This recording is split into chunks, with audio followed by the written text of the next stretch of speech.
Welcome, ladies and gentlemen, to the first show of this morning Zimbabwe. We are going to be talking nothing much but today news in headline. And my name is Tonio. Seated beside me is your girl, Nicole Madziwa. Thank you so much, Tonio. Welcome to this morning Zimbabwe, where we give you a rundown of the news from all our local press. And to kick off our first show of the day today, we've got the Sunday Mail. That was the paper for yesterday. Today is a Monday morning, and it leads with various headlines. I think of much more interest to me is that Botswana President Masasi heads for Zim. Basically, I think the Sunday Mail here is just talking about the story. We are going to be witnessing the Zimbabwean president, the Botswana president, meeting his Zimbabwean counterpart. I think for a long time, in the time we saw that the last time with Ian Khama and Robert Gabriel Mugabe, really fighting battles to try and mend their relations. I think this is part of the re-engagement process that the Zimbabwean government is doing with their Botswana counterpart. Nico. Also in the same newspaper, we also learned that Mzembe is selling his house for $2 million, which can be equated to $800K US dollars. And allegedly, apparently, according to the Sunday Mail, they are saying that he is selling this house as a way out. He wants to run away and he fears imprisonment. But these are also allegations. These are allegations. Yes. I don't know if selling a house really implies that somebody is running away. Well, it's anybody's guess, but that's just what the Sunday Mail is saying, that he's running away. But yeah, we can actually say that Mzembe is selling his house for $2 million on the RTGS market and $800,000 on the USD markets. Of course. So moving on to the Standard, Mugabe warns ED to stop killing people. Tonio. Stop killing people, says the Standard. Yes, that's your headline there coming through from the Standard. I think basically here what's the Standard is talking about is the warning that the ex-president, Comrade Robert Gabriel Mugabe, had to wait up until his birthday, and he had to also make this parcel of his birthday present to his former president, ED Mnangagwa, where he's saying stop killing people. You cannot stay at the top. Remember, whosoever stays at the top at a certain point in time is going to calm down. You know, I know obviously in today's paper as well, there's going to be a response towards that, I think, but to stick to what the Standard is saying as well, stop killing people. And also on a second page on the local news leading story, we have Chiwenga stuck in India. So this is the Standard is from the 24th of February. Today obviously we have another different headline, but at this point in time when this publication came out, they were saying Chiwenga got stuck in India after his plane developed a technical fault. So that's what the India, actually the press in India, they are the ones that are saying that. So the Standard just sort of use them as a source. Definitely, as well in the Standard, there's battlefields, a place of blood and conflict and pain. I think basically here the Standard was talking about the last issue where we had, quite a number of people who were found dead after the most unfortunate mining event on these artisan miners. I think also the Standard of importance reported that 24 bodies have been recovered, while 8 people were also rescued in one of the biggest disasters to befall the country. And I think they also estimated 48 people who were also in this shaft mine. Of course, like it's anybody's guess. We can't know or confirm whether or not these were actually 48 people, 49 or 50. It's anybody's guess. There is no actual registration to ascertain the number of people who are actually there. Problems. This is what the government has been facing, retrieving these bodies and helping these people, and also accounting how many people exactly, like the actual numbers of people that were in that mine to this point, and how many have been rescued. I guess we're going to have to wait till they have the numbers, the actual numbers, and everyone is retrieved and saved. Definitely. Okay, also jumping on as well to today's news day, today Monday the 25th of February, no sacred cars at Congress, says Chamisa. This is the lead from the news day. I was also one of the people who also managed to attend this rally, Nicole, where the MDC Alliance President Nelson Chamisa said that he's open to contest. He's not going to be protecting or covering any post, including his post as well as the MDC president. There's been a lot of talk around this issue, and I strongly feel that this is a very good move. It would be very, very stupid for Chamisa to say that his post is not going to be contested, and I also strongly find it very unfortunate for most MDC supporters who feel that Douglas Monzoro must not contest. This is democracy.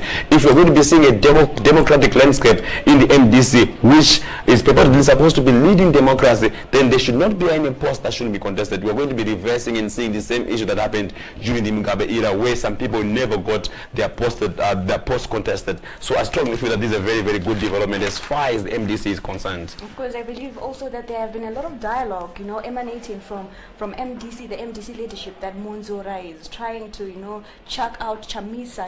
A lot of speculation that, there's been going on. If Monzora kicks off Chamisa through a democratic process, that's democracy. You know what I'm saying? Of course, I strongly doubt that is ever going to happen if we're really talking about popularity. But we should block any candidate from coming in contesting through. This is what democracy is all about. Let's see all those people coming through and contest so that we see the new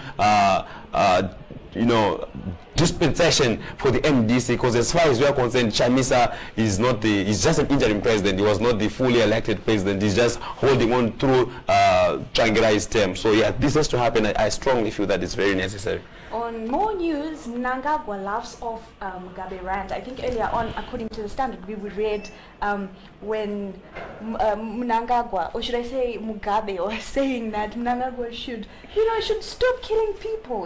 The allegations, he just said a lot of things. So Mnangagwa is laughing off this rant. That was his response. Yes. He laughed off to that. Yes, stop killing people, and he laughed it off. How can you do that? Well, actually, in detail, he said that old people tend to be confused and they have a lot of things to say. Some of it, most of it, unnecessary. So that's how he disqualified what Mugabe was saying, basically. So yes, that's according to the Newsday. Issues of old age. Yes. Okay, quickly just crossing over to another headline that we found very interesting in the Newsday. Forex power market bullish. That's a story there in the Newsday by Blessed Mhlanga. I think basically this is a very interesting topic that if we have enough time, I strongly feel that we should give enough time. Unfortunately, this happened last week before we launched this morning news review, whereby we are now seeing the RBZ governor saying that they've liberalized the official market, whereby the banks are supposed to buy the US dollar at any given market. I think this is also a very interesting headline that's coming through from the last week Financial Gazette as well, whereby the figures led with business tossed to Manguja's statement. I beg to differ. I do not know which business was tossed into this one, because definitely there's been a lot of contradiction and many statements that have been said and sent around this headline. But going back as well to the Newsday on this foreign issue, they've got a front advert. It's not a story, it's an advert whereby the RBZ is also speaking about the today's rates, where we have got an average buying rate at 2.43 and an average selling rate at 2.56. Basically, this simply means that if you have $256 in your bank account today, you can as well change that into $100. So this has been one of the major developments that have happened, and we hopefully hope that we're going to be able to get enough time and speak about what the monetary policy really means and how it's going to affect Zimbabweans, and why there's a major outcry against what the Fingas has actually written about this, because I strongly feel that a lot of money has been devalued because of this move. If you had 3 million seated in the bond notes using 1:1 as the Reserve Bank had promised, this was supposed to be 3 million United States dollars, but automatically this means that you now have 1 million if you're using 1:3 rate. So there's a major outcry. You can't say business tossed to this. This is a very wrong headline. It's a funny headline from the Fingas, no offense, but I strongly do not agree to that, and no business person is going to agree to that. Of course, day-to-day traders who have no savings is a big story. If you never had a savings, it means you are now unable to actually trade and go on. I actually want to see how the actioning of what the RBZ governor, when you had an interview with him, you asked him if people could actually get this money. Definitely. When you walk in the bank, are you actually going to guarantee to get this money? That's a big story. That's definitely. Something that we still need to do a follow-up in light of these developments that are happening right now. And the biggest issue is,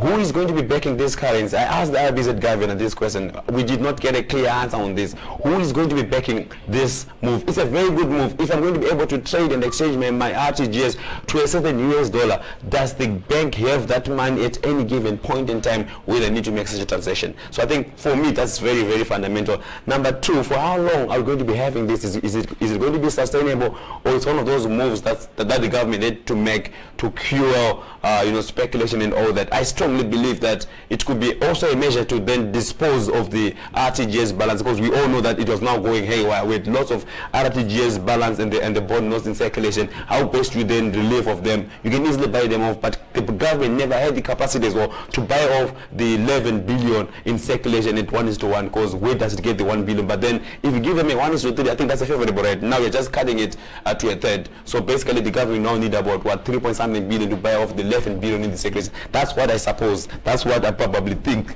is going to be happening. And then after that we can start speaking of actual dollarization. These are my thoughts. I'm not saying that the RVZ Gavin, I said this. I know I had an interview with him. He obviously vehemently denied this. As usual, they always deny, but that's what I think. Back to you, Nico. Thank you very much. So we'll move on to the Herald. Yes, we'll move on to the Herald. And interesting enough, they actually have the Nedbank exchange rates as well. So all our papers today, they have the exchange rate. I haven't actually noticed this. Oh, nice. Yes, so from the top there, you can see the exchange rate. So, and another headline making our news is massive fraud rocks Amnesty International. So Amnesty International is like an NGO, you know, and according to the Herald, they specifically revealed that it is the same organization that was vying for Nelson Chamisa's MDC. So, you know, just to be clear, that this is the same Amnesty International. So there's Amnesty International, they have been accused of massive fraud in their organization, basically, but we have not yet received the actual amount, how much money has been spent or has been used, and it's not on paper, you know, the likes, we actually not sure. So as the case unfolds, I'm sure we're going to be able to understand and also know how much exactly has been used illegally. Okay, but still the story says that it's an audit. Audit is unearthed, but we cannot really tell which firm did the audit.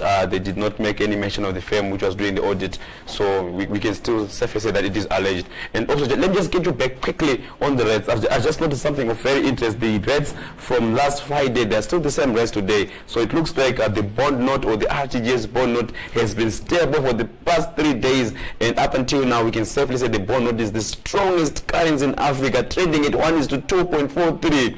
We have made a miracle in Zimbabwe. We have the strongest currency in Africa. I quote you on that,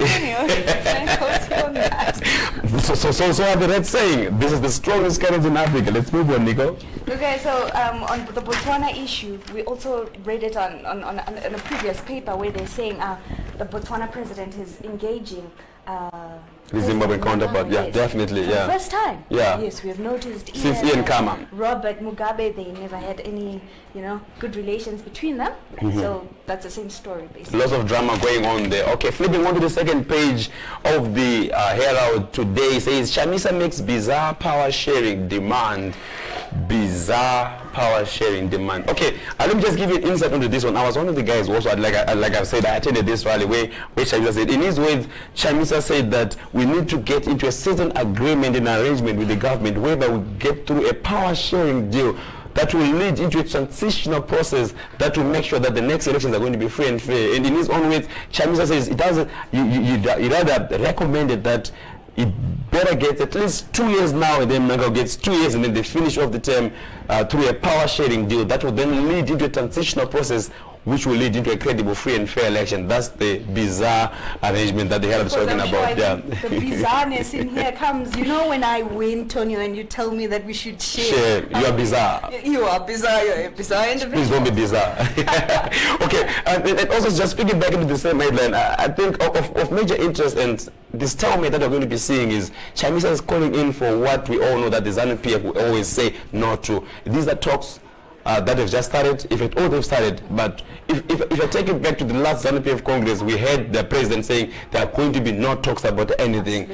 We saw him change from no talks to dialogue or talks. Give it any name, it's talks. Now, we are now at a stage whereby we are now discussing what are the context, what are these political parties going to be actually discussing as far as the dialogue is concerned. We had Nick Mangwana in the ZANU-PF Deputy Minister of Information, Energy Motodi, clearly saying that they're not going to be talking about the legitimacy of the president. Let's flip back quickly to Nelson Chamisa. The only thing he wants to discuss is the legitimacy of the president. He says that he got 2.6 million votes and he's standing for his 2.6 million votes, and he has to see a power sharing deal between these two political parties. This is a very tough call.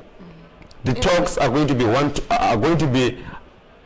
over an issue that the MDC strongly believes they own, and ZANU-PF says you are not going to be talking about the legitimacy of the president. It's a stalemate for me. But of course, we've seen this happening before. The same thing happened between Tsvangirai and Robert Mugabe, whereby we heard that there are going to be no talks. So we wait and see if at all these political parties are going to be, developing into something else. Let me just quickly talk about this as well. Chamisa said if there are not going to be any talks, he's going to be bringing all Zimbabweans across the provinces, towns and cities to Harare, and is giving Mnangagwa a certain window of grace period to consider talks. If there are not going to be any talks, Chamisa said that we're going to be gathering in Harare and we're going to be bringing our protesters, and people are going to be literally stuck up in Harare, and we're going to shut down Harare. There's going to be another shutdown. Unfortunately, I couldn't be at the at this rally, but just a quick one with the feasibility of this. Do you think he can actually organize everyone to come to Harare from all parts of the world? Chamisa said a lot of things that seems to be impossible, but I've seen him doing it.